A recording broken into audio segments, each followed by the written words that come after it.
He told her to forget his number if she kept the baby, but 2 years later, he saw the boy, and realized he couldn't forget her. Emma never thought that a single sentence could shatter her entire world, but when Alexander said those words, everything inside her went cold. The memory of that day was burned into her mind with brutal clarity, the rain tapping against the windows of his glass-walled office, the faint scent of his cologne, the sterile silence before he spoke. She had been nervous, yes, but also hopeful. She had imagined a different kind of reaction when she told him. Maybe shock, confusion, fear even, but not this. He had stood behind his desk, his hands in his pockets, his expression unreadable as always, until she placed the small test on the polished surface between them. His eyes flicked to it, then to her, and for a fleeting second, she thought she saw something flicker there, panic, maybe even emotion. But it disappeared as quickly as it came. His voice, when it came, was calm, measured, the same tone he used in board meetings when rejecting proposals. "If you have that baby, forget my number." The words cut through her like glass. She blinked, unable to breathe, waiting for him to take them back, to show any sign of the man she thought she loved. Instead, he turned away, straightening the cuff of his light blue shirt with mechanical precision. "You don't understand what this will do," he continued, his tone colder now. "To me, to my reputation, to everything I've built." Emma felt her stomach twist. "What it will do?" she repeated softly. "You mean what it will do to your image?" He didn't answer. He didn't even look at her. Something inside her cracked then, something she couldn't repair. "I thought you wanted a family someday," she whispered, the words trembling. "I said I wanted control," he corrected, his voice like ice. This isn't part of the plan." For a moment, neither of them moved. The rain outside grew heavier, the sound echoing through the vast office like a heartbeat. She could barely see him now through her tears. "You're really just going to walk away?" she asked, her voice breaking. His jaw tightened. "You'll do the right thing," he said quietly. "You always do." Then he turned and walked to the door. She called his name once, but he didn't stop. The door shut behind him with a final, soft click, and that sound echoed louder than any scream could have.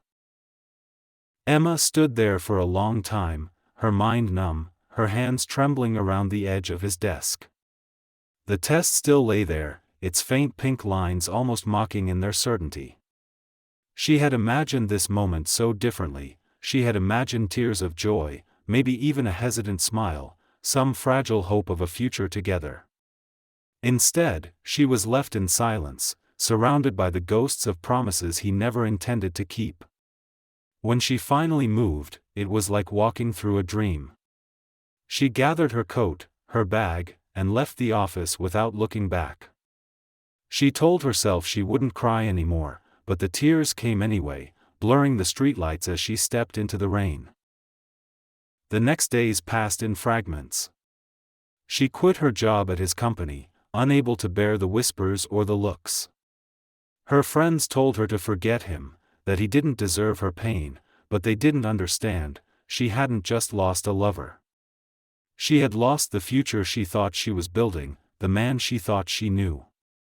She spent long nights awake, staring at the ceiling, her hand resting protectively over the small secret growing inside her. Every morning, she woke up telling herself she would be strong, that she would raise her child without him. But in the quiet hours of the night, when the loneliness pressed down like a weight, she wondered how she would ever do it. As the months went by, her body changed, and so did she. She stopped checking the news for his name, stopped hoping for a message that never came. Each time she felt the baby kick, she whispered promises into the dark. "You will never be unwanted," she would say softly. "You will never feel alone." When the pain of labor finally came, she went through it by herself in a small hospital room with no flowers, no father waiting outside, no one to hold her hand. But when she heard the first cry of her son, everything else fell away. She held him close, tracing the curve of his cheek, the tiny curl of his fingers, and when she looked into his blue eyes, his father's eyes, something inside her healed and broke all at once. That night, as she sat in the dim hospital room, the world outside blurred with snow, Emma made a vow. She would never beg Alexander to see them, never chase after someone who had chosen to leave. She would build a life for her son, a quiet, steady one, without the shadow of his father looming over them. And if one day Alexander ever realized what he had thrown away, it would be too late. She didn't know then that fate had its own cruel way of circling back, or that 2 years later, she would look up from a park bench, sunlight glinting off the fountain, and see him standing there, frozen, staring at the child who bore his eyes and his soul. But on that first night, she only held her baby close, whispered his name, Michael, and promised him a world where love didn't have to hurt. The first few months after Michael was born passed in a blur of exhaustion and quiet determination. Emma had never known loneliness like that before, loneliness that wasn't about being alone, but about having no one to share the moments with. Every cry, every sleepless night, every tiny miracle belonged only to her. There were days she felt like she was made entirely of fatigue, her body aching, her heart bruised from holding back tears. Yet when she looked down at her son sleeping in her arms, all the pain seemed to make sense. He was so small, so fragile, and yet he carried within him a strength that felt ancient, as though life itself had chosen her to protect him. Money was always tight. She worked part-time at a small local library, the kind with creaky floors and shelves that smelled like dust and time. The elderly librarian, Mrs. Brooks, took pity on her and let her bring Michael in during quiet shifts. While Emma sorted returned books or stacked shelves, Michael would sit in a stroller near the window, watching the rain or the people passing by. Sometimes, the older woman would come over, hand Emma a cup of tea, and whisper, "You're doing fine, dear. You're doing just fine." It was such a simple thing, but it kept her going. Every little kindness did. There were moments of beauty too, hidden among the struggles. On cold winter mornings, she would wake before dawn, wrap Michael in blankets, and sit by the small window, watching the city slowly come alive. The lights would flicker on one by one, the streets filling with the hum of life, and she would whisper stories to him about a world that could still be kind. Sometimes, she imagined what Alexander was doing at that very moment, maybe sitting in a boardroom somewhere, his tie perfect, his eyes cold, making decisions that affected hundreds of lives but never looking back on the one he had changed forever. She didn't hate him anymore, hate required too much energy. What she felt now was quieter, heavier. It was something closer to mourning. As Michael grew, his personality began to bloom. He was endlessly curious, fascinated by the smallest things, a leaf, a book, the sound of the wind through the trees. He would laugh so hard that she couldn't help but laugh too, no matter how tired she was. He loved to point at the world around him, naming things in his soft, baby voice, his favorite word being light. It was fitting, Emma thought. He was her light. There were nights when she would watch him sleep and think about how much he resembled his father, not just in his eyes but in the way he tilted his head or furrowed his brow when something puzzled him. Those moments were hard. It was like seeing Alexander again, but softer, innocent, unspoiled by the world. Sometimes, she whispered to him, as if speaking to them both, "You'll be better than him. You'll be the kind of man he never learned to be." Life settled into a fragile rhythm. Emma learned to navigate the city with a stroller and a book bag, to stretch every dollar until it became enough. She made friends with other mothers in the park, women who didn't ask too many questions but always offered a smile or a snack for Michael. The days were long, but they were hers, built from the quiet pride of survival.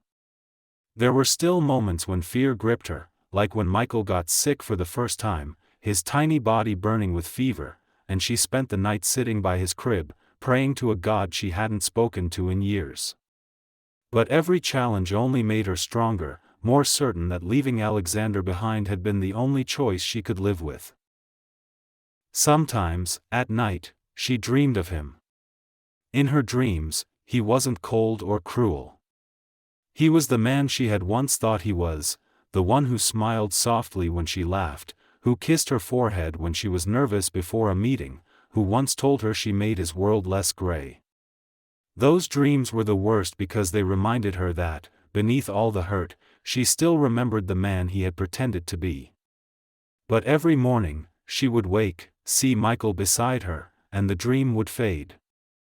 Reality, though harsh, was hers. It didn't lie. By the time Michael turned 2, the small apartment had become a home filled with laughter, mess, and color. There were drawings on the fridge, toys scattered on the floor, and a bookshelf full of children's stories Emma had collected from the library's donation bin. On weekends, they went to the park together. Michael loved the fountain, the sound of the water splashing, the way sunlight danced on the ripples. He would run toward it every time, his small feet barely keeping balance, his laughter echoing through the air. Emma would chase after him, her heart full. In those moments, she forgot everything else. The past didn't matter. The future didn't frighten her. There was only now, their small, perfect world of 2. She had no way of knowing that the very place she went to feel safe, the park with its fountain and soft laughter, would become the stage for the most unexpected moment of her life.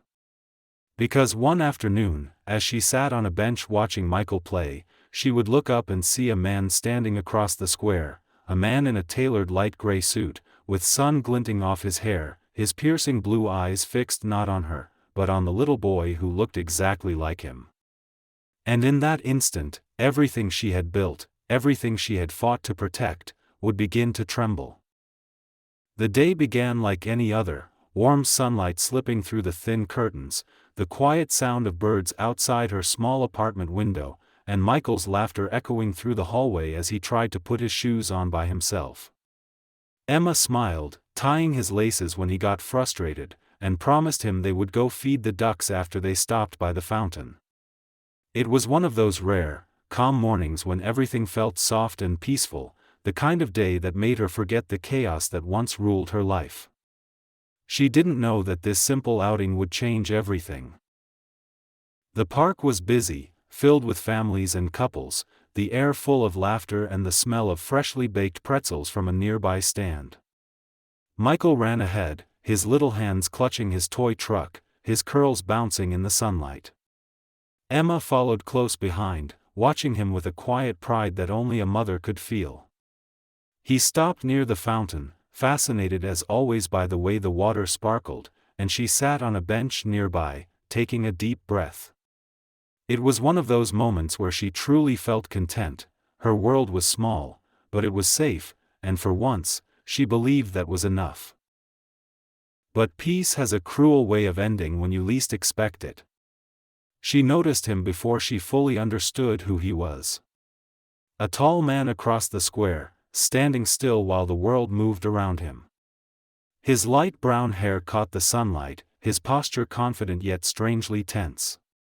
He was on the phone at first, his voice low, his eyes scanning the area as if searching for something, or someone.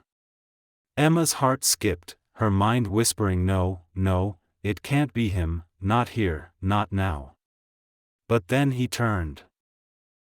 For a second, their eyes met, and everything inside her froze.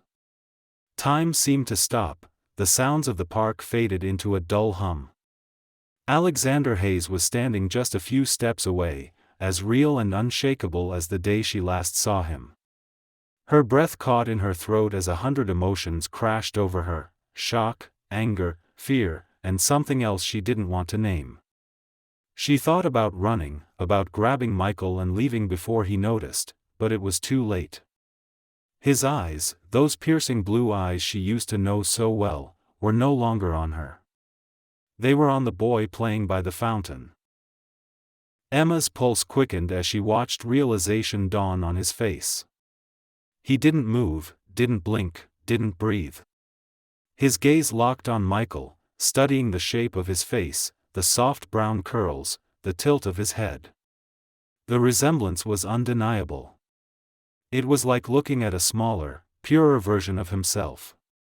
The color drained from his face, and he took a small step forward, as if drawn by something beyond his control.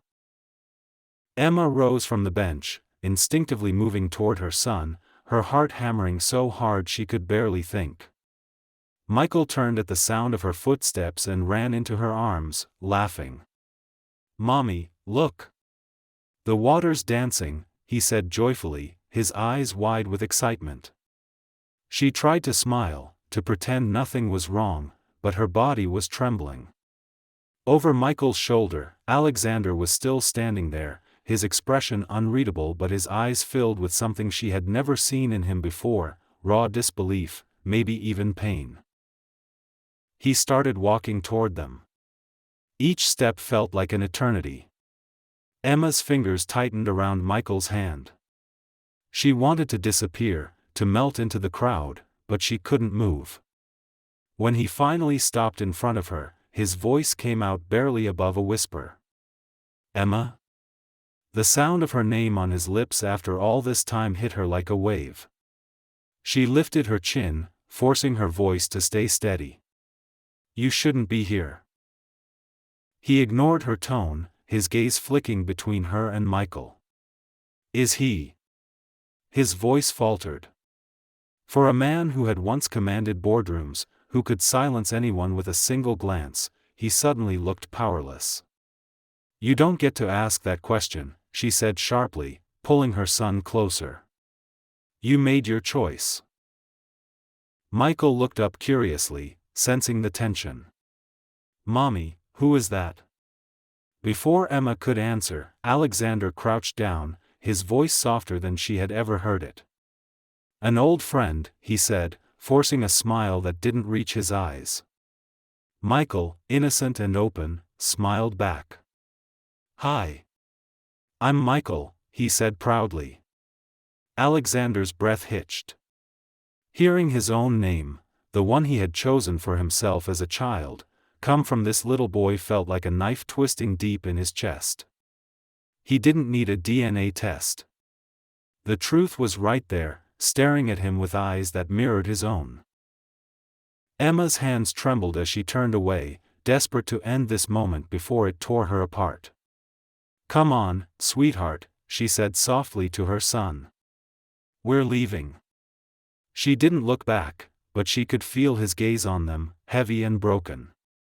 As she walked away, her heart pounded in her chest, each step echoing with memories she had tried so hard to bury.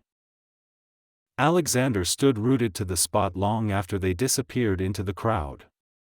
His mind was spinning, replaying every word he had said to her years ago, every cruel decision, every moment of pride that now felt meaningless.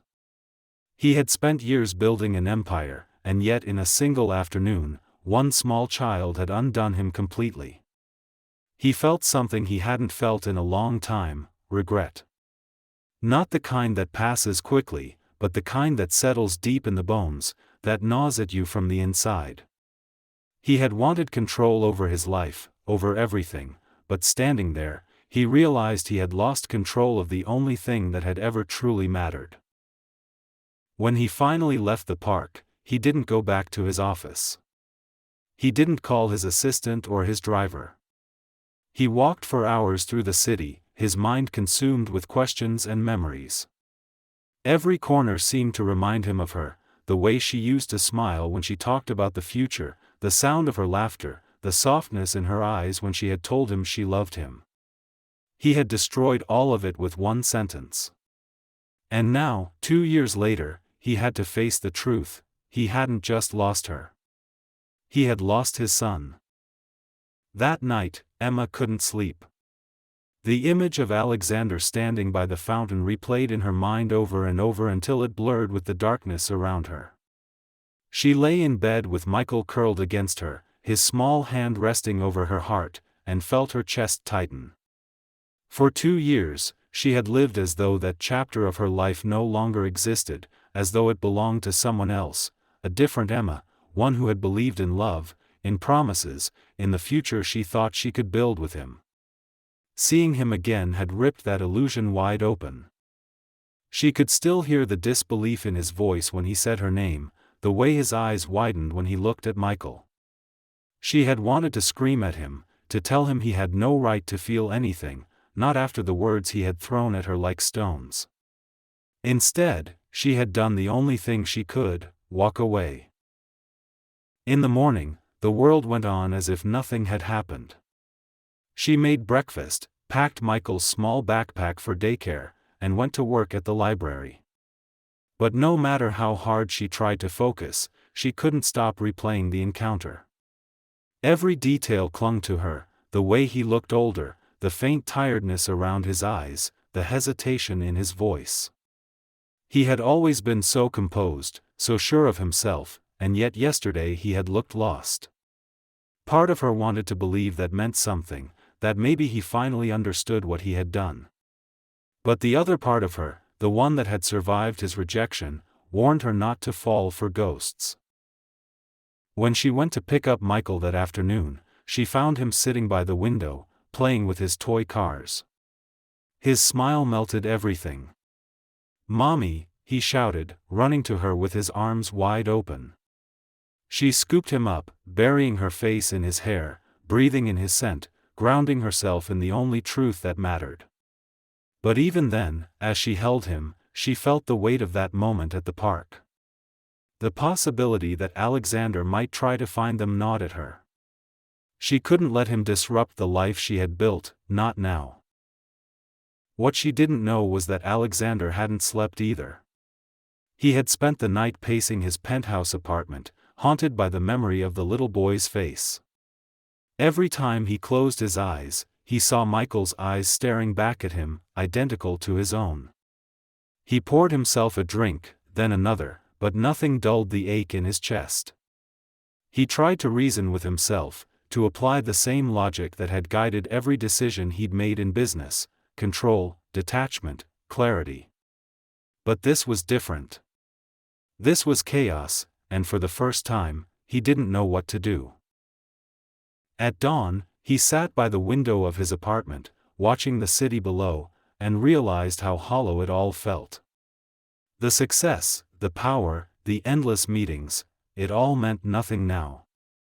For years, he had convinced himself that cutting Emma out of his life had been the right choice, that he had done it to protect himself, to protect his reputation.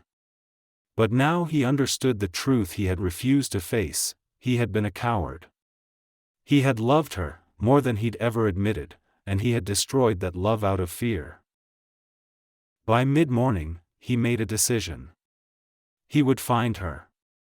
Not to claim anything, not yet, but because he needed to see them again. He needed to understand what kind of life they had built without him, what kind of man his son was becoming. He called his assistant, asked her to cancel his meetings, and spent the next few hours searching through old records.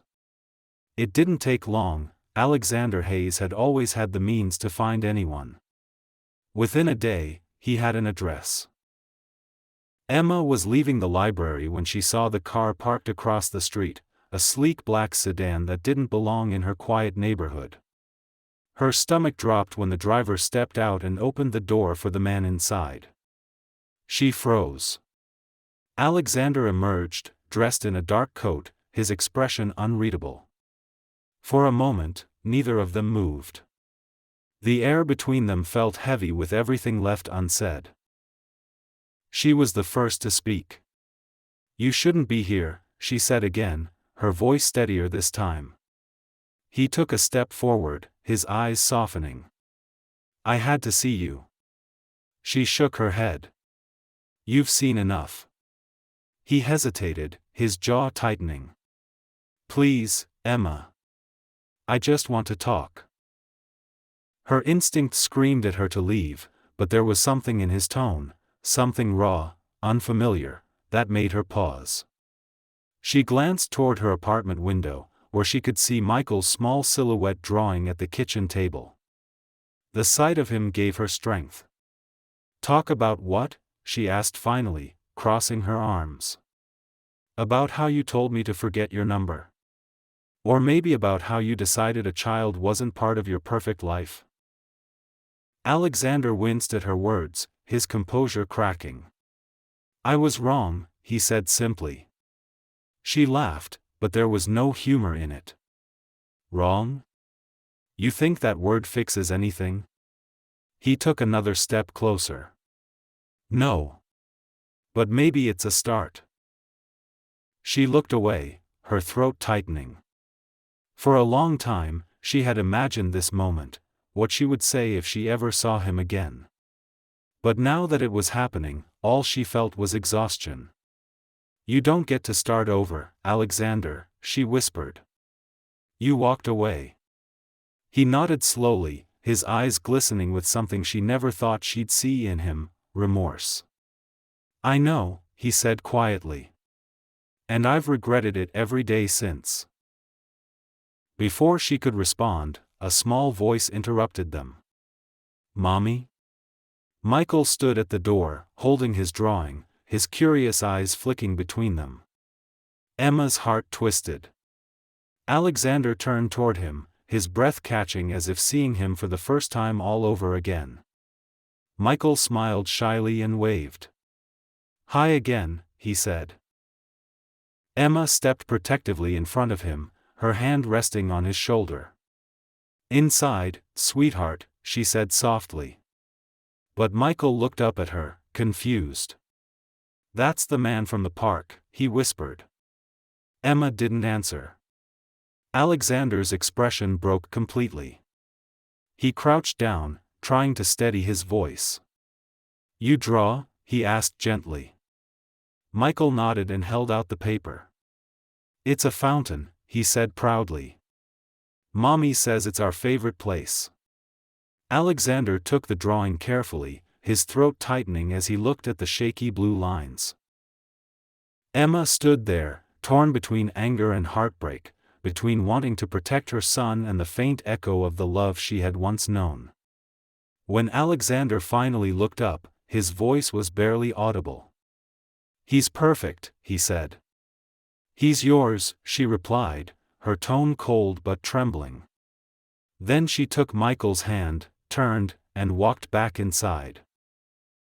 Alexander didn't try to stop her. He stood there in the fading light, the child's drawing still in his hand, and for the first time in his life, he realized what true loss felt like. The kind that didn't come from business failures or money or pride, but from knowing that the one thing you loved most in the world existed, and you had no right to it. The days that followed were heavy with tension, the kind that made every hour stretch endlessly. Emma tried to return to her routine, to pretend that nothing had changed, but the truth hung in the air like a storm that refused to break. She could feel his presence everywhere, in the quiet street outside her building where a sleek car sometimes parked at dusk, in the subtle way her heart sped up when she passed the park, afraid she might see him again. She didn't want to admit it, but part of her was waiting for him, wondering if he would come back, wondering if he truly meant what he said about regret. It was dangerous, that curiosity. It stirred feelings she had buried long ago, feelings she had promised herself she would never allow to surface again. Michael, blissfully unaware of the turmoil that surrounded them, continued to fill her days with laughter and innocence. He would wake her early, his small hands tugging at her arm, asking for pancakes or stories. He would press his drawings onto the refrigerator with magnets, filling the kitchen with bursts of color and love. To him, life was simple, and Emma did everything she could to keep it that way. But she noticed how his eyes sometimes looked toward the window, as if searching for something, or someone. Once, when she tucked him into bed, he whispered, "That man from the park looked sad, Mommy. Did he lose his family?" Her heart clenched so hard she could barely speak. "Maybe," she said softly. "But some people lose things because they let them go." Across the city, Alexander was unraveling in ways he hadn't thought possible. His office, once his sanctuary, now felt like a cage. He couldn't focus on numbers or contracts or the endless stream of meetings. Every time he tried to immerse himself in work, his mind drifted back to that small apartment, to the boy with the bright eyes and the cautious smile. He found himself replaying their brief encounter, overanalyzing every detail, the way Emma had stood between them protectively, the way Michael's voice had sounded when he said, "Hi again." He wanted to see them, to talk to Emma properly, to explain himself, though he wasn't even sure what words could possibly make up for what he had done. One evening, he drove past her building again, telling himself he was just taking a detour. But when he saw the warm light spilling from her window and caught a glimpse of her silhouette inside, reading to Michael, her expression soft, her laughter faintly audible even from the street, something inside him cracked. That was what he had thrown away. Not just her, but the family he could have had. He sat there in the car for nearly an hour, watching through the blur of rain on the windshield, until finally he forced himself to leave. He told himself he had no right to be there, but that didn't stop him from returning the next night, or the one after that. Emma noticed him eventually. She was walking home from the grocery store when she saw him standing by his car across the street, his coat collar turned up against the wind. Their eyes met for a brief moment before she looked away and kept walking. Her pulse was racing, her hands shaking slightly as she fumbled for her keys. When she reached her door, she turned around and found him still there, unmoving. "You need to stop," she called out quietly, her voice low but firm. "This isn't your place anymore." He took a step forward, his expression full of desperation. "I know it's not," he said. "But please, Emma, I can't walk away again. Not now." She exhaled sharply, torn between anger and something softer. "You already did," she said. "Twice, actually. First when you left, and again when you showed up at the park like a ghost from a nightmare." He flinched at her words but didn't argue. "You're right," he admitted. "But I need to make things right. I can't undo what I said, what I did, but I want to be part of his life. I want to be there for him." The mention of Michael made her chest tighten. She crossed her arms, trying to build a wall around herself. "You don't get to just decide that now because you feel guilty," she said. "You think you can just show up and fix everything with a few words? That's not how this works." He ran a hand through his hair, looking exhausted. "I'm not asking for forgiveness," he said quietly. "I'm asking for a chance." For a moment, she saw not the arrogant CEO who had once broken her heart, but a man stripped of all his armor, lost, flawed, and human. That scared her even more than his arrogance ever had, because it made her remember the man she had loved before the walls went up. She wanted to tell him to leave, to never come near them again, but when she opened her mouth, no words came out. Instead, she said softly, "If you want to prove something, then don't hurt him. That's all I ask." Then she turned and went inside, closing the door between them once more. That night, she didn't tell Michael about the encounter, but he seemed to sense that something had changed. He climbed into her bed after a nightmare and whispered, "It's okay, Mommy. You're not alone." She held him tightly, her eyes filling with tears. She didn't know if she was strong enough for what was coming, but she would do anything to protect him. Meanwhile, Alexander lay awake in his penthouse, staring at the ceiling, her words echoing in his head, "Don't hurt him." He thought about what that meant, about how much he had already hurt both of them without ever meaning to. He realized that if he truly wanted to be part of his son's life, he would have to earn it, not with money, not with power, but with humility. And for a man like him, that was the hardest thing of all. But for the first time in years, he felt a flicker of purpose that wasn't tied to success or image. It was tied to something real. To a little boy who had smiled at him without knowing who he was. To the woman who had once believed in him and now had every reason not to. It was that night that Alexander made a promise to himself. He would not force his way back into their lives. He would find a way to show them, through actions, not words, that he was no longer the man who had walked away. And maybe, if fate was kind enough, one day Emma would see it too. The next few weeks unfolded like a test neither of them had expected. Emma did her best to maintain the quiet rhythm of her life, but it was impossible to ignore the way Alexander's presence lingered on the edges of it. He didn't approach her again after that night, but somehow she always knew when he was near. Sometimes she would catch a glimpse of him from the corner of her eye, standing across the street when she left work, sitting alone on a park bench as she and Michael walked by, pretending to read the newspaper though she could feel his gaze following them. It wasn't invasive, not in a threatening way, but it unsettled her. It was as if he was waiting for permission to breathe again, afraid to take more than what she might allow.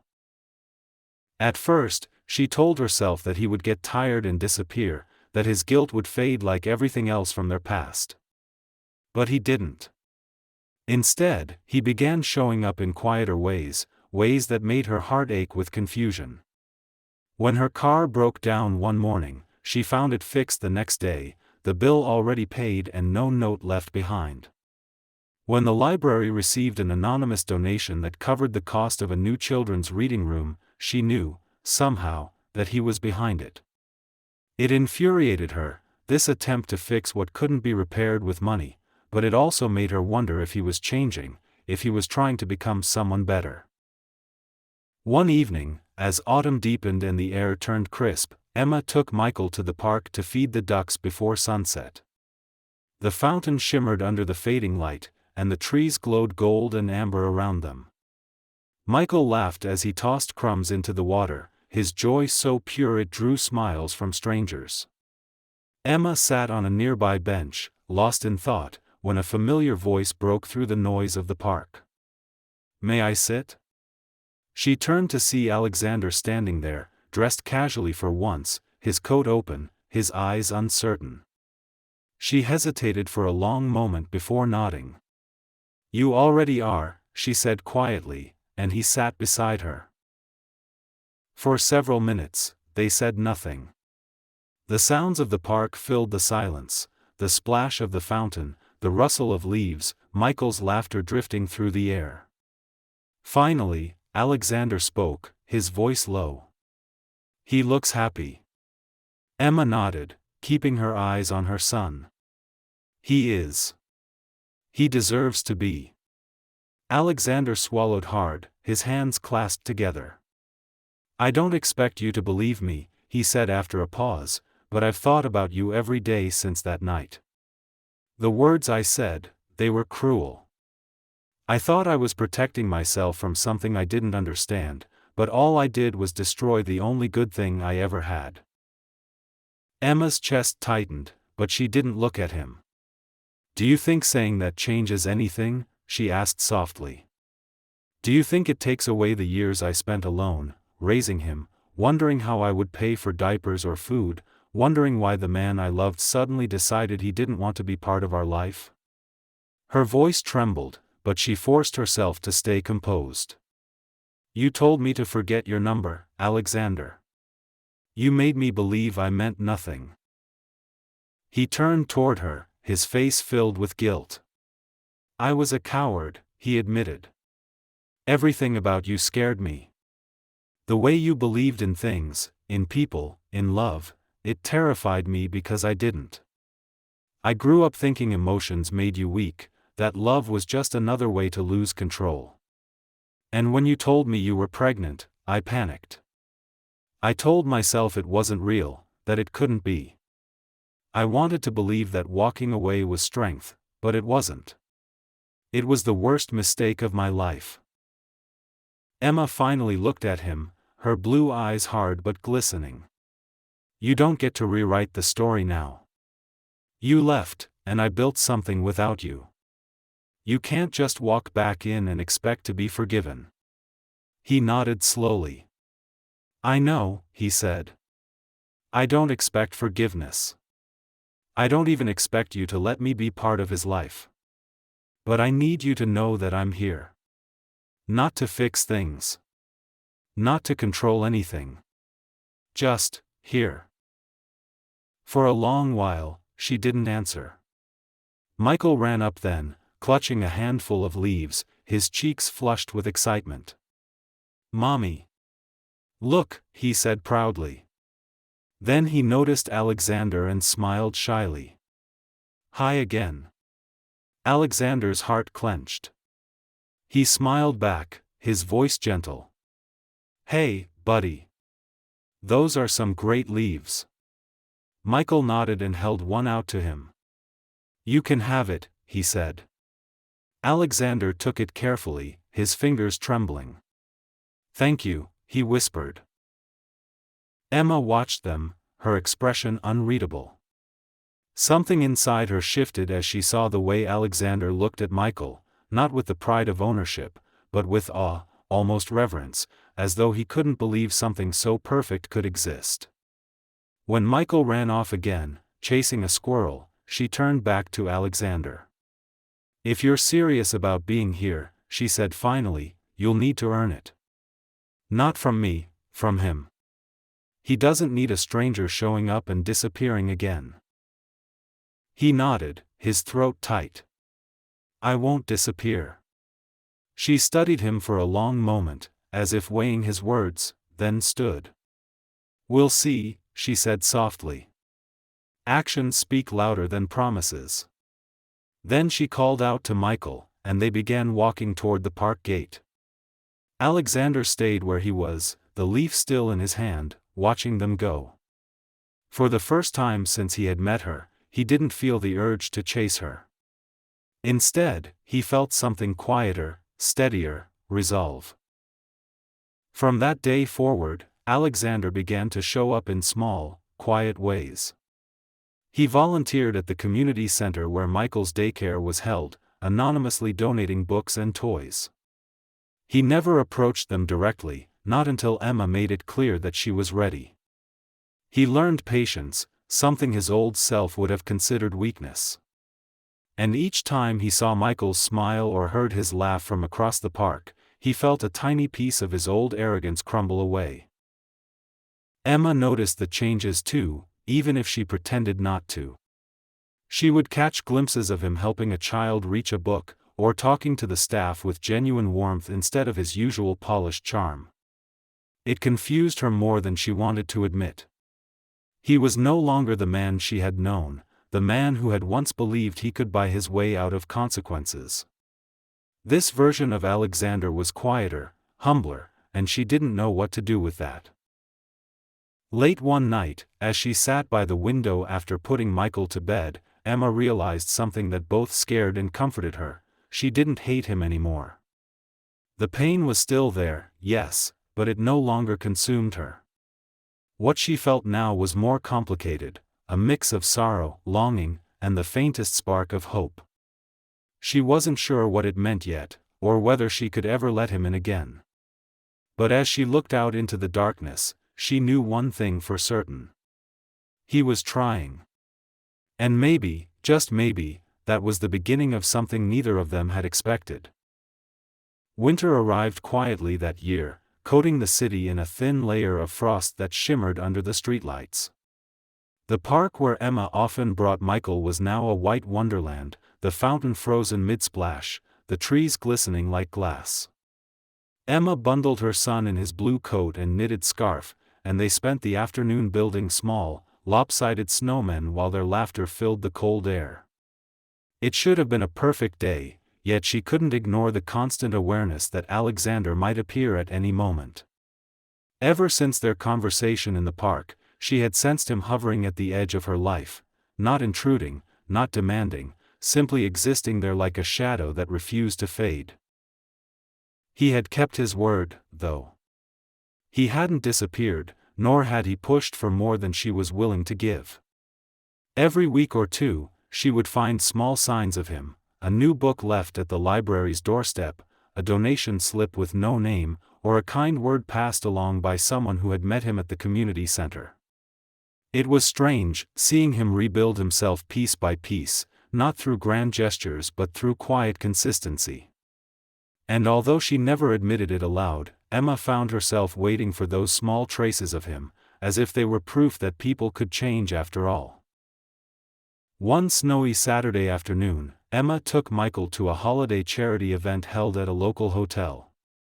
It was one of the few places in town big enough to host so many families, and the hotel's grand ballroom had been transformed into a winter fairy tale, twinkling lights draped across the ceiling, a massive Christmas tree glittering in the corner, and soft music filling the space. Michael was mesmerized, his small hand clutching hers tightly as he gazed at the decorations. "It's like magic," he whispered, his blue eyes wide with wonder. She smiled, brushing snowflakes from his hair. "It is magic, sweetheart," she said softly. They moved through the crowd, enjoying the festivities, until Emma heard a voice she hadn't expected. "Emma?" She turned and froze. Alexander stood a few feet away, dressed in a dark coat, his hair slightly tousled from the snow, his expression uncertain. For a brief moment, the world seemed to narrow around them, the sounds of laughter and music fading into a dull hum. She hadn't seen him in weeks, and part of her had thought maybe he had finally stopped trying. Seeing him now, she felt a rush of emotions, fear, longing, confusion, all tangled together. Michael noticed him too and immediately smiled. "Mr. Alexander," he shouted, running toward him before Emma could stop him. Alexander crouched down instinctively, catching him in his arms with a soft laugh. "Hey there, buddy," he said, his voice warm. "How have you been?" Michael grinned. "I saw Santa. And I got a cookie shaped like a snowflake." Alexander's eyes softened. "That sounds amazing." Then he looked up at Emma, his smile fading into something quieter. "You look good," he said. "You shouldn't be here," she said automatically, though her voice lacked conviction. "You know that." He nodded. "I do. But I came because of him," he said, gesturing gently toward Michael. "He deserves to know I care. I don't want to hide anymore." Emma opened her mouth to argue, but before she could, Michael tugged her sleeve. "Can he stay with us, Mommy? Just for the tree lighting?" Her heart clenched at the innocent question. She looked down at her son, then back at Alexander, whose eyes held a quiet plea. For a long moment, she said nothing. Then, against all logic, she nodded. "Just for the tree lighting," she said softly. They stood together as the crowd began to count down. When the lights flickered on and the enormous Christmas tree burst into color, Michael gasped and clapped his hands, his joy so pure that both adults couldn't help but smile. In that moment, something fragile shifted between them, a small, trembling bridge of shared love for the same little boy. Alexander turned to look at her, and for the first time in years, she didn't look away. The air between them felt heavy with all the things they still hadn't said, yet there was a strange comfort in the silence that followed. Later, when the event ended and families began to leave, Alexander walked them to their car. The snow was falling harder now, soft flakes landing in Emma's hair, melting instantly. "Thank you," he said quietly as she buckled Michael into his seat. "For letting me be here." She closed the door and turned to him. "Don't thank me," she said. "I did it for him, not for you." He nodded slowly, his breath visible in the cold air. "I know. But I'm still grateful." For a long moment, neither of them moved. The streetlights cast a warm glow over the snow-covered lot, and the silence between them felt different now, not hostile, not painful, but cautious and uncertain, like the first few steps onto thin ice. "You really are trying, aren't you?" she asked suddenly, her voice quieter now. He looked at her, his expression raw. "I am. Not because I expect forgiveness, but because I can't live with who I was." Emma studied him for a long time, her heart warring with her mind. He looked older, she realized, not in years but in weight, as if the past had carved its lessons into his very bones. "People don't change overnight," she said. "And sometimes they don't change at all." "I know," he said. "But I'd rather spend the rest of my life proving I can than live one more day pretending I don't need to." The honesty in his voice disarmed her. It wasn't the polished charm of the powerful man he had once been, but something stripped bare, honest, vulnerable, real. She took a deep breath and looked away, afraid of what she might see if she met his eyes too long. "Good night, Alexander," she said finally. Then she got into the car, started the engine, and drove away, leaving him standing in the softly falling snow. He stayed there long after the car disappeared from view, his heart both aching and alive in a way it hadn't been in years. For the first time, he didn't feel the crushing emptiness that had haunted him since the day he walked away from her. Instead, he felt a flicker of something he hadn't allowed himself to feel in a long time: hope. It wasn't forgiveness, not yet, but it was something close. And for Alexander Hayes, that was enough to keep him standing there in the snow, looking up at the lights, quietly promising himself that no matter how long it took, he wouldn't stop trying to be the man she once believed he could be. Spring came slowly, as if the world itself needed time to heal. The snow melted away, the gray skies softened, and tiny green buds began to bloom on the trees that lined the park where so much of their story had unfolded. Emma had settled into something resembling peace. Life with Michael was full, and she had learned to carry her past not as a wound but as a quiet scar that reminded her of how far she had come. Alexander had kept his word, he never pushed, never demanded. Instead, he appeared gently on the edges of their lives, helping in small ways, respecting every boundary she set. Over time, the tension between them dulled, replaced by a quiet understanding that neither of them had expected but both had needed. Emma saw him more often now, though always in public spaces. Sometimes he would join them at the park, helping Michael fly his kite or reading with him under a tree. Other times, he would simply watch from a distance until Michael ran up and pulled him into whatever adventure the day offered. The boy had taken to him in a way that both warmed and frightened Emma. She had spent so long protecting Michael from pain, from disappointment, but the way her son laughed when Alexander was near, the way he looked at him with trust and admiration, made her realize she couldn't keep them apart forever. One Saturday afternoon, they were all together at the park again. Michael was chasing bubbles, his laughter echoing through the air, while Emma sat on a bench with a cup of coffee, her eyes following him. Alexander approached quietly, sitting beside her, his presence calm and familiar now. "He's growing fast," he said softly, his eyes on Michael. She nodded. "Too fast sometimes. I feel like I blinked, and he's not my baby anymore." He smiled faintly. "You've done an incredible job with him, Emma. He's kind, smart, confident. Everything a child should be." She turned to look at him, her expression unreadable. "I did what I had to do," she said. "There wasn't another choice." Alexander nodded, his jaw tightening. "I know. And I hate that I wasn't there for you. For either of you." His voice cracked slightly, and when she looked at him, she saw something genuine in his eyes, a depth of remorse that couldn't be faked. "You can't rewrite the past," she said quietly. "But you can decide what kind of person you'll be now." He met her gaze, his expression steady. "I want to be the kind of man my son deserves. And maybe, someday, the kind of man you could forgive. The honesty of his words pierced through her defenses. She had waited years to hear something like that, and yet now that she had, it frightened her. Forgiveness wasn't simple, it wasn't something that could be spoken into existence. But as she looked at him, she realized that forgiveness wasn't about erasing the pain, it was about accepting that people could grow beyond it.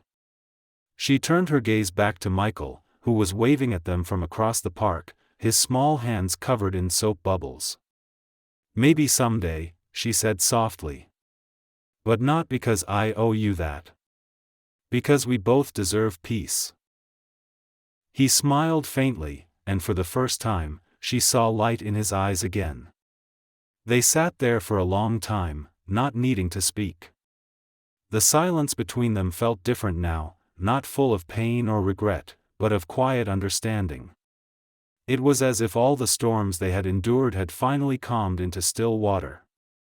When Michael ran back to them, breathless and laughing, Alexander knelt down and scooped him into his arms, twirling him around until the boy shrieked with delight. Emma watched them, her heart full and aching all at once. It was bittersweet, but it was real. Later that evening, Emma invited Alexander to dinner for the first time. It wasn't planned, it just felt right. They ate together in her small kitchen, the three of them crowded around the table. Michael told stories about his day, his animated hands waving in the air as he spoke, while Emma and Alexander listened, occasionally exchanging quiet glances that spoke more than words ever could. When the meal ended, and Michael had fallen asleep on the couch with his toy truck still in hand, Emma and Alexander sat together in the gentle glow of the lamp. "I used to think I didn't deserve happiness," he said after a long pause, his voice low. "After what I did, after everything I ruined, I thought maybe my punishment was to live with the emptiness I created. But then I saw you both, and I realized that maybe happiness isn't something you're given, it's something you fight for. Something you try to build, piece by piece, no matter how long it takes." Emma looked at him, tears welling in her eyes. "You can't undo the pain," she said softly. "But you can choose not to cause more of it. That's where it starts." He reached across the table, hesitated, then gently placed his hand over hers. She didn't pull away. The touch was tentative, uncertain, but it carried the weight of everything they'd survived. "Thank you," he whispered. She shook her head. "Don't thank me yet," she said with a faint smile. "This isn't forgiveness, Alexander. It's something else. A beginning, maybe." He smiled then, a real one, the kind she hadn't seen in years. "A beginning," he echoed. They sat there like that for a long time, the quiet hum of the city outside their window, the warmth of the moment wrapping around them like a fragile promise. Months passed, and slowly, carefully, they began to rebuild something resembling a family. There were awkward moments, mistakes, and days when the past still hurt, but there were also moments of laughter, of tenderness, of hope. Michael grew up surrounded by love, unaware of how close he had once come to being without it. And Emma, strong, brave Emma, learned to let go of the bitterness that had once defined her. She didn't forgive easily, but she did forgive eventually. Because love, she realized, wasn't always about perfection. Sometimes it was about choosing to stay, to believe, even after everything had fallen apart. Years later, on a sunny afternoon in the same park where their story had begun to heal, Alexander watched Emma and Michael walking ahead of him, hand in hand, their laughter echoing through the air. He smiled to himself, the memory of who he used to be fading into something distant and unrecognizable. The man who once told her to forget his number was gone. In his place stood someone who had finally learned what it meant to love without fear, to give without expecting, to stay even when it was hard. And as Emma turned back to meet his gaze, her smile soft and full of warmth, Alexander knew that the life he had once thought he didn't deserve was now his to cherish, not because he had earned it perfectly, but because he had learned never to take it for granted again.